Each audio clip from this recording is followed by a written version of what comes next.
Hello，各位好，今日咧要介紹呢一份升小全接觸遊戲套裝。呢一份教材咧係專俾咧將要升小學嘅小朋友嘅一份教材嚟嘅。裡面咧有唔同咧嘅範疇啦，咁會有咧唔同嘅學科啦，亦都有唔同嘅情景，同埋咧有一啲機會卡，咁就俾小朋友咧透過遊戲咧可以咧認識到小學啦，幫助佢哋咧適應嘅。咁我哋咧而家打開咧睇下裡面有咩咯喎。咁呢一個盒咧裡面就係好多配件嘅。好啦，將佢打開咗之後咧，你會見到咧裡面咧會有一個棋盤啦。咁我已經預先攞咗出嚟啦。咁咧跟住咧就會有一份呢一啲配件喺裡面嘅，係啦。咁咧我哋另外一條片咧其實都有介紹到咧呢啲配件啦。頭先我講咗有機會卡啦、情景卡啦。咁呢一啲咧擦膠仔嚟嘅，咁有4個顏色，咁咧就係用嚟玩遊戲用㗎，紅黃藍綠啦，配合翻我哋嘅旗幟啦，紅黃藍綠咁樣嘅。咁跟住咧呢度就會有小學咧10個學科嘅一啲問題卡，跟住咧就會有呢一啲咧學分嘅卷啦，咁有100啦，有50，有20，同埋咧有10嘅，係啦，有4款嘅。咁咧就會有一定嘅數量喺度啦，咁就一定夠玩㗎啦。咁另外咧，我哋都配埋有白板筆嘅，咁我哋玩遊戲當中咧都會需要用到嘅。好啦，咁我哋咧睇下點樣玩咯喎。好，我哋介紹下點樣玩先。咁咧呢度就會有好容易嘅，你會睇到咧由1、2、3、4、5、6有6個 step 咧，俾大家望一望咧，睇下點樣玩㗎。當你醒唔起咧，你睇到咧，你就會知道啦。首先開始嘅時候咧，我哋就會有一個學分咧係派俾每一個玩家嘅，有100啦、50啦、2張20啦，同埋1張10，咁即係總共咧係每人有200分開始嘅，係啦。咁當中玩嘅時候，你會加分同埋減分啦。咁點樣先至要勝出呢？嗱，呢個第6個 step 就會講啦。最先累積到500學分，並且完成4個課程咧，就會勝出。4個課程係咩嚟嘅呢？咁我哋咧喺遊戲當中咧，我哋答咗一啲課室嘅一啲問題之後，你可以咧用50個學分咧去買呢一個課程。我哋叫做即係好似你玩大富翁，你買間屋咁樣買個課程。買咗之後咧，我哋就擺喺度。咁即係話每一個玩家你要最少完成4個位，係啦，呢一個棋盤裡面嘅4個位。咁即係你要擺到4嚿呢一個書本咧，咁然後再加500個學分咧，咁你就會勝出啦。好啦，咁點樣玩嘅咧？我哋咧開始嘅時候，咁就擺晒喺個高嗰度開始啦。咁我哋譬如當小朋友踩到呢一個啦，數學科，咁我哋咧就需要咧喺數學科度咧就攞一張嗰啲卡咯喎，係啦，咁呢一啲就係問題卡啦。咁我哋就睇下啦，10位數字是1，表示乜嘢咧？佢問緊你10位數字是1表示乜嘢咧？咁呢個珠算咧其實都係咧小學咧會小朋友數學科要學嘅喎。10位數字1係表示10嘅。好啦，反轉我哋睇到答案係啱啦。咁當小朋友每次答啱咗之後咧，我哋就擺翻好張卡先啦。跟住咧，佢就可以得到10分啦。咁佢就得到10分咯喎。好啦，當佢咧呢一個課室咧，佢玩完之後咧，佢係可以咧用50個學分咧去買呢一個課室完成課程嘅喎。譬如我玩完呢個數學，我答啱咗啦。我用50學分完成課程，咁咧佢就可以用50個學分咁就俾咗個 box 啦，就完成課程。咁佢係黃色嘅，咁佢就要揾翻黃色嗰個書本仔，就放喺上邊啦。咁佢就完成咗呢個課程噶啦。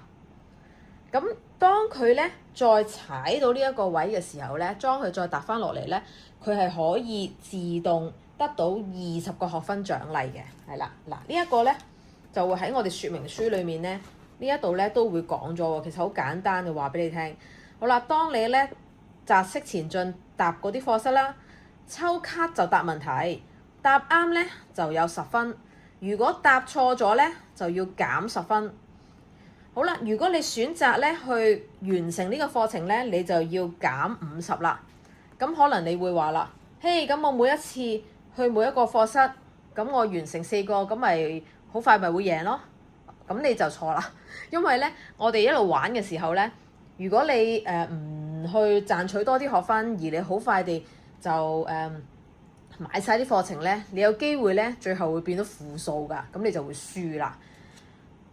咁呢度咧第4點就話啦，第5點就話啦，當咧人哋踩中你，譬如另外啦，阿 B 小朋友佢踩中你呢一個位嘅時候，咁點咧？咁你咧就要即刻咧，佢就會即刻俾20你啦。咁即係你就已經好容易就人哋答中你個位，你就已經可以攞到20啦。咁然之後佢就再答問題啦。咁佢如果答啱就有10，答錯咧就減10啦。好啦，跟住咧就會有一啲經過起點啦，譬如我哋呢度啦，經過起點你就可以得到50啦。咁除咗咧呢一啲學科嘅課室之外咧，咁仲有咧好多唔同嘅活動㗎喎。咁譬如有一啲咧新春聯歡會啊、校外參觀啊、圖書館啊、學校旅行啊、小息啊，呢啲其實全部都係一啲咧小學生咧會接觸到嘅一啲事㗎喎。咁當去到呢一啲綠色㗎，你見全部都綠色嘅呢啲綠色嘅時候咧，你就會直接得分㗎。譬如我踩到呢度新春聯歡會，你就可以得10個學分啦，就係咁樣啦。咁有陣時咧，可能你唔好彩啦，行咗去，呢一個喎，呢個係咩嚟㗎？破壞公物，暫停一次，咁你咧就要喺呢一度stay 一 round 啦，等人哋玩完之後輪到你啦。咁仲有其他嘅係可以賺取嘅，譬如呢度有啲參加興趣班啊，或者係圖書館啊，入圖書館啊咁樣啦。然後經過咧學校大門咧，亦都可以得到50學分嘅。咁我哋咧亦都會有機會咧，會去到一啲情景卡啦，同埋機會卡嘅喎。你見我哋咧呢度4行啦，咁每一行都會有機會得到，即係去到嗰個情景卡同機會卡。咁當你行到情景卡嘅時候，咁你就好自然，你就係攞情景卡呢一個卡啦。咁跟住你就反轉啦，就做個情景卡裡面要求你做嘅嘢啦。譬如扮演認識新同學，走過去打招呼啦，你好啊，我叫陳小明咁樣。咁呢一個咧就係我哋俾小朋友學下點樣去結識新朋友啦，俾一啲情景去試下玩啊咁樣啦。咁佢做得到啦，我哋就會有20個學分送俾佢嘅，係啦。咁呢度咧有唔同嘅情景，咁嗰啲情景咧全部都會咧喺呢一度咧會有答案嘅，咁都係好簡單嘅答案嚟嘅啫，唔複雜嘅。好啦，跟住可能咧有機會我哋會去到呢個係機會卡呢度啦，呢度有一個機會卡。當你踩中機會卡，咁我哋就會攞機會卡嚟攞張啦。喺校園種植小植物得10學分，咁佢就可以得到10學分啦。咁可能咧有啲係唔好嘅喎，因為咧機會卡係會有加同減嘅。咁呢一個咧，譬如亂掉嘢咧，我哋減20咧，佢就要自己喺學分裡面減20出嚟擺落個 box 度啦。我哋嚟睇下唔同嘅學科卡咧有啲乜嘢題目咯喎。呢度咧總共咧就有10科啦，165張卡嘅。咁咧就會有每一張卡咧都有唔同嘅題目，咁亦都咧有唔同嘅範疇嘅喎。譬如好似而家咧拎起中文科啦，你會見到咧有啲係關於量詞嘅，有啲咧就會係咧朗讀嘅，咁俾小朋友試下讀下呢一個小嘅段落啦。有一啲咧可能係句式完成題，即係咧叫佢咧要諗一個字咧去完成佢嘅喎。咁咧我哋咧全部咧都會有一啲答案咧喺後面嘅，有啲咧係講緊可能反義詞啦。咁咧仲有一啲咧，呢啲都係句子朗讀嘅，係啦，有啲係造句㗎啦，咁樣咩款式都有嘅。所有嘅卡咧，我哋後面咧都會咧有返個答案喺度咧，俾小朋友可以對到嘅。你會見到每一個學科卡咧都會後面有一張空白嘅。咁就係代表咧空白咧，你就可以用一個白板筆咧，可以寫一啲新嘅題目啦。譬如你話我有啲問題咧想加落去，成日都唔記得或者成日都唔識得答嘅喎，我就加落去咧考下佢，咁又得嘅噃。好啦，中文呢個係，然之後我哋睇下咧英文啦。英文咧我哋都有啲係vocab 嘅啦，可能係讀呢個字啦。有啲咧可能係 sentence 嘅，叫佢要諗一個字作落去嘅句子度嘅，係啦。咁有啲咧係一啲 daily English 嚟嘅，咁我哋就會考下佢。其實呢啲都好啱小朋友將會讀小學嘅時候要使用㗎啦。譬如佢問點樣去洗手間嘅，呢句我哋嘗試俾佢咧試下去講出嚟啦。咁有一啲咧都係一啲英文嘅問題嚟嘅，係啦。譬如好似 What is the opposite of hot？咁我哋就要俾小朋友自己諗下啦，咁睇下佢對英文嘅理解啦，同埋睇下佢答唔答到呢啲問題啦，係啦。譬如答案喺晒後面㗎啦，咁呢個就係英文啦。好啦，跟住咧數學咧首先睇過啦，有啲珠串啦，係咪啊？珠串嘅問題啦，有啲可能係數啦，或者咧呢啲全部都係小學咧會接觸到嘅一啲題目嚟嘅。依規律寫數字 skip 咗邊一個啊？又或者係奇數啊、偶數啊，或者咧邊一個數字係最大啊、最細啊？呢啲全部都係一啲小學嘅一啲學科題嚟嘅，好多範疇。咁啊，跟住呢一個咧就係科學啦，因為我哋而家有分科學科同埋人文科噶嘛。咁啊，科學科可能咧植物需要啲乜嘢生長啊？又或者係呢一啲啦，我哋遠足嘅時候係咪可以隨意觸摸動物啊？呢一啲我哋都會教小朋友嘅一啲內容都會有晒嘅，喺後面有埋答案嘅。咁跟住有人文科啦。好啦，人文科都係嘅，我哋會有一啲唔同嘅題目，有啲都好得意嘅。爸爸嘅父親即係我嘅邊個呢？呢啲我哋都係可以考下小朋友嘅。邊啲先係有益嘅食物呢？咁都會有唔同嘅答案嘅，我哋都會寫晒喺後面。好，跟住呢就到呢一個啦，音樂科。咁啊，可能呢音樂科就會得意啲啦，有啲係唱歌題嚟嘅，唱小星星啦。跟住呢，有啲可能係圖片題嘅，問下佢。邊一種樂器係吹奏嘅？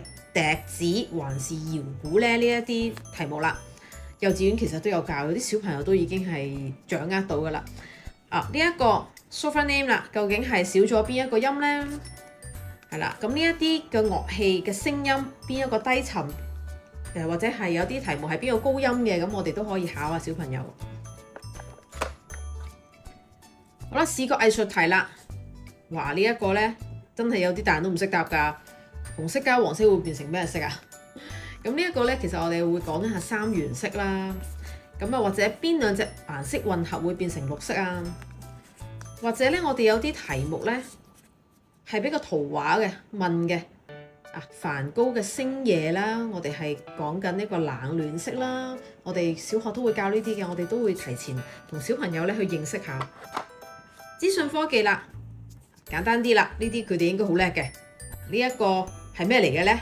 我哋咧叫 mouse 啦，鼠標啊、光標啊都得，係嘛？咁啊有啲咧應用題嘅，有時問小朋友電腦密碼可唔可以隨便告訴人啊？咁樣係啦，遇到陌生信息嘅時候應該點做啊？咁我哋呢啲都會有埋。普通話科啦，除咗有啲咧問問題叫佢要講啦，用普通話講出嚟啦嚇。咁亦都係咧，基本上都係咧請小朋友講出嚟。早上見到老師應該講啲乜嘢啊？咁樣啦。好啦，跟住咧就到體育課啦。體育課咧好得意嘅，好多嘢玩嘅喎。咁咧我哋會叫佢示範下單腳站立5秒啊，或者叫佢做一啲原地開合跳啊咁樣，有啲唔同嘅動作咧俾小朋友去做啦。咁所以其實呢份教材咧係好多嘢玩嘅，咁同埋咧佢哋咧都可以玩好耐嘅。